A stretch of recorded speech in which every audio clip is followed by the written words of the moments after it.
Lightning Force on the Sega Genesis. They let you choose the first 4 of the 10 stages in any order you'd like. I prefer doing Dazer, the Desert World, last because it has those power-ups, so that when you go into the 5th stage, you'll have plenty of power-ups for it.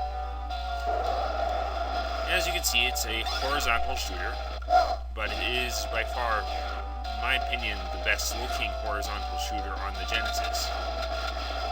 Well, I compare practically every horizontal or vertical shooter like this to this title, because it's, well, you can hear the music. It's got great music, and really you'll find yourself humming these tunes playing this game.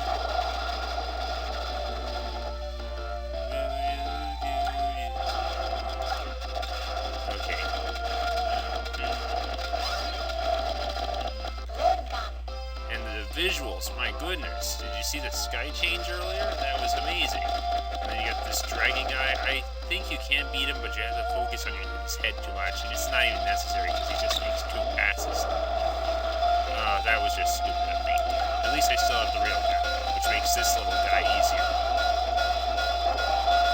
Let's see. As you can see at the top of the screen, there are 5 slots for weapons. My main weapons extend into better versions of themselves, like the railgun and the blade gun, rather than the backshot and the Vulcan twin shot. I call it a Vulcan because most games call this type of weapon a Vulcan. But you know what? This actually will work out well for me. It's more accurate than the blade, and for some reason it's actually more effective against some of these bosses, whereas I'll be okay. Let's see here. Now this ship below us, there's sort of an anime-like storyline. Now sort of like, it always reminds me of the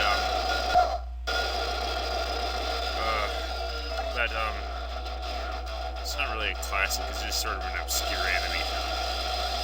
I recommend it if you're into action. Anyway, the storyline is basically this evil empire is building a super weapon known as the Darkstar. Yes, a clear ripoff of the Death Star, but the Darkstar is, you actually go on to fight the super machine later on in the game, and you discover that this warship, which is taking supplies to the Darkstar, which you've been ordered to follow, is actually carrying a super weapon. Yes, an invincible mech. I don't think the mech has a real name, but this guy is not the invincible mech. This guy is actually one of the easiest bosses in the game. I just focus on him a bit more. Here we are.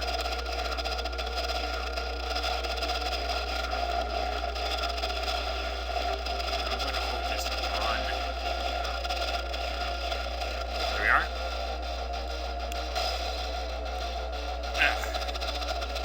Well done.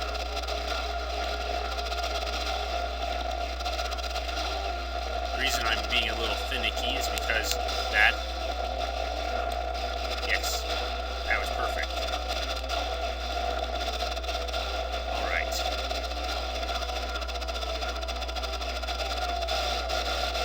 Yes, he does that little hydro breath thing. Voila.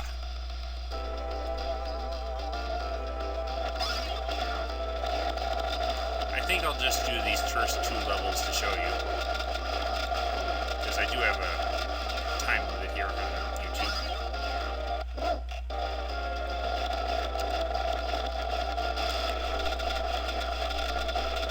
These guys on the platforms are tricky if you stand directly in front of them, because they have it up.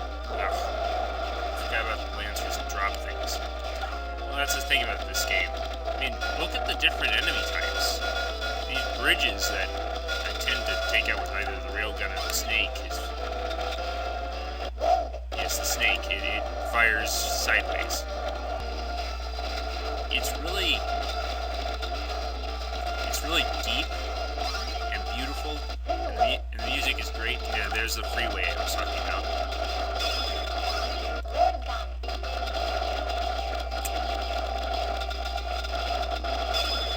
And there are lots of cool moments throughout.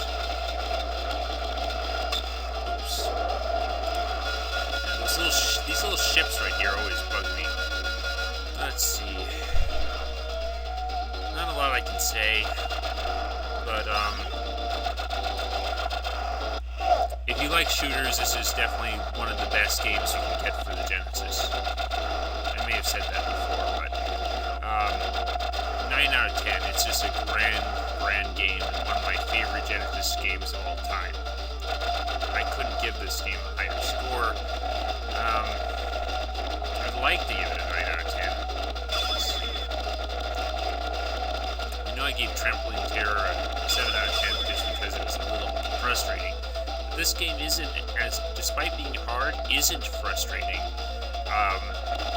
So long as, because you're actually enjoying yourself more often. That bullet guy in Trampoline Terror made things frustrating and not very enjoyable. Whereas here, we have super amazing fun even when I get blown up. Right skill, you can manage just about anything. Oh, yes. Well, that's my score. 9 out of 10. A near perfect score for this game.